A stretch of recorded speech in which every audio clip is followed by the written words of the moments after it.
السلام علیکم ورحمۃ اللہ وبرکاتہ۔ مفتیان کرام سے سوال عرض ہے کہ ایک تو چمڑے کے موزے ہوتے ہیں جن پہ مسح کرنا جائز ہوتا ہے، اور ایک آج کل ریکسین کے موزے چلے ہوئے ہیں، آیا ان پر بھی مسح کرنا ٹھیک ہوگا؟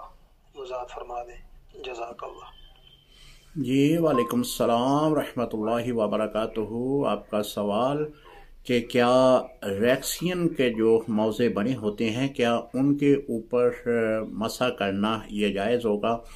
جی ریکسین کی بھی کئی اقسام ہیں۔ اگر موٹی قسم کا کوئی ریکسین ہے تو اس کا موزہ بنا ہوا ہے تو بالکل وہ موزے کی حکم میں آئے گا۔ اس کے جو شرائط ہیں، جو موزے کی شرائط ہیں وہ 3 ہیں۔ ایک تو یہ ہے کہ پانی اس میں داخل نہ ہو، اور دوسرا یہ ہے کہ اسے بغیر باندھے اگر آپ کھڑا کریں تو وہ کھڑے ہو جائیں۔ تیسرا یہ ہے کہ اگر آپ صرف موزے پہن کر چلیں تو وہ تقریباً 2-2.5 میل تک آپ سفر کریں تو وہ پھٹے نہ، تو یہ موزوں کی حکم میں ہے۔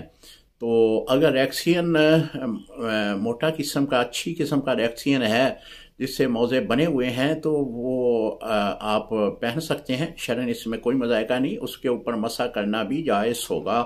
السلام علیکم ورحمۃ اللہ وبرکاتہ۔